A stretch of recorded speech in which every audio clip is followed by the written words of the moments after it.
Olá, irmãos, que a paz do Senhor esteja com todos. Vamos para o estudo dessa semana da lição. Segunda lição, segundo a ordem de Melquisedeque. Vamos para o texto que está em Hebreus 6, versos 19 e 20. A qual temos como âncora da alma, segura e firme, e que penetra até o interior do véu, onde Jesus, nosso precursor, entrou por nós, feito eternamente sumo sacerdote segundo a ordem de Melquisedeque. Certo? Vamos agora ao texto inspirado que diz assim: na pedreira do mundo em que judeus e gentios viviam, os apóstolos trabalharam carregando pedras para assentá-las sobre o alicerce. Então, a gente entende que as pedras são as pessoas, né? Os apóstolos trabalharam para trazer pessoas e assentá-las sobre o alicerce, que é o próprio Senhor Jesus Cristo, né? Domingo, o sacerdócio de Cristo. O que faz o sacerdócio de Melquisedeque ser superior ao sacerdócio levítico? Aqui, o primeiro texto é o de Hebreus 6, que foi o que a gente leu já para iniciar a lição, né? A qual temos como âncora da alma segura e firme, e que penetra até o interior do véu, onde Jesus, nosso precursor, entrou por nós, feito eternamente sumo sacerdote, segundo a ordem de Melquisedeque, certo? O texto de Hebreus 7, versos 7, 11, 19, 22 e 27 diz assim: ora, sem contradição alguma, o menor ele é abençoado pelo maior, de sorte que, se a perfeição fosse pelo sacerdócio levítico, porque sob ele o povo recebeu a lei, que necessidade havia logo de que outro sacerdote se levantasse segundo a ordem de Melquisedeque, e não fosse chamado segundo a ordem de Arão, que é a ordem levítica, né? Verso 19 diz assim: pois a lei nenhuma coisa aperfeiçoou, e desta sorte é introduzido uma melhor esperança, pela qual chegamos a Deus. De tanto melhor aliança, Jesus foi feito fiador. Verso 27. Que não necessitasse, como os sumos sacerdotes, de oferecer cada dia sacrifícios, né, que eram oferecidos todos os dias sacrifícios pelo povo. Primeiramente pelos seus pecados e depois pelos pecados do povo. Porque isto fez ele uma vez, oferecendo-se a si mesmo. Então o que faz o sacerdócio de Melquisedeque, que é o sacerdócio de Cristo, segundo o texto aqui, ser superior ao sacerdócio levítico, que é o de Arão, introduzido lá na época de Moisés. O que faz ser superior é o quê? O sacerdócio levítico, ele apresentava um sacrifício, simbolizava que ainda iria vir, simbolizava um sacerdote que ainda iria vir, e agora o de Melquisedeque, que é o de Cristo, que ele faz no céu, ele apresenta não vários sacrifícios, como era feito antigamente, mas apenas um sacrifício que já foi feito, né? Então aqui, o porquê que é superior, porque é o próprio Jesus que faz, né? A gente sabe que quando Deus faz alguma coisa, ele faz infinitamente melhor do que o ser humano. Vamos para a pergunta B. Como isso se relaciona com as leis do sacerdócio? Porque o sacerdócio levítico, que é o de Arão, né, dos humanos, eles têm as suas leis, né? E como isso se relaciona a essas leis? O verso de Hebreus capítulo 7, verso 12 e o verso 28 diz assim: porque, mudando-se o sacerdócio, né, de Levítico para o de Melquisedeque, necessariamente se faz também mudança da lei, porque a lei constituía sumo sacerdote a homens fracos, que era o Levítico. Mas a palavra do juramento que veio depois da lei constituiu ao Filho perfeito para sempre, né?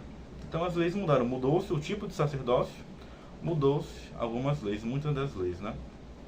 Vamos para a pergunta C.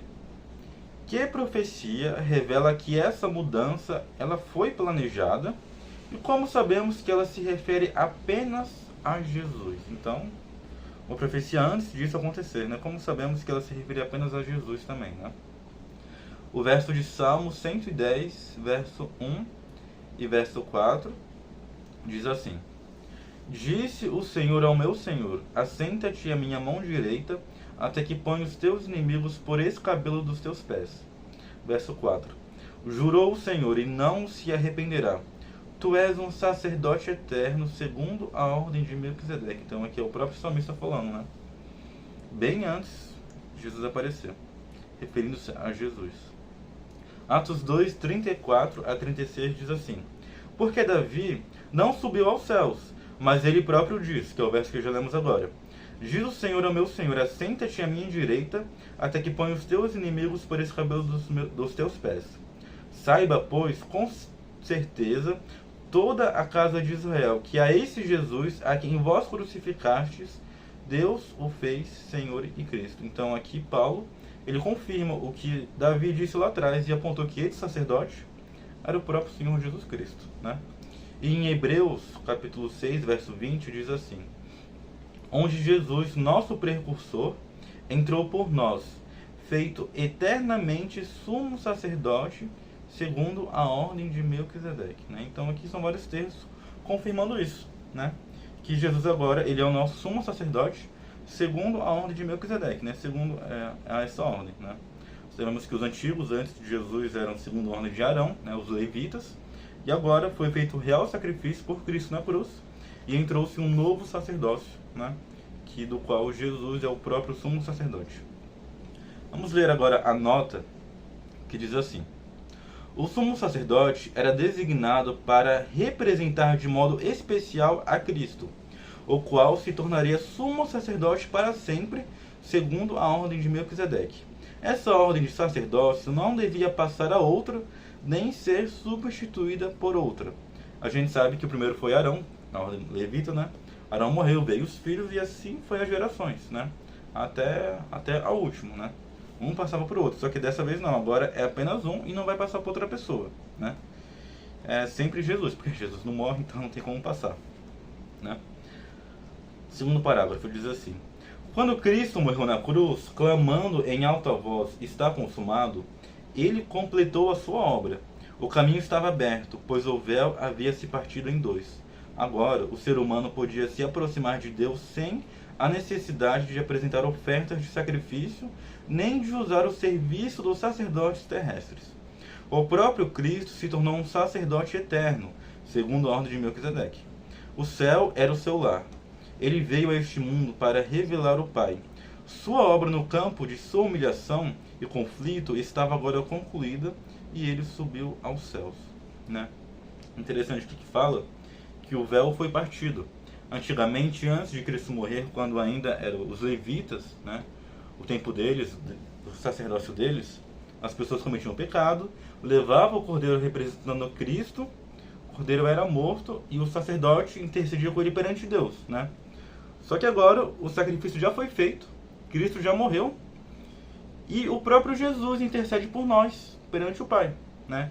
Não precisa de seres humanos fracos como precisava antigamente, né?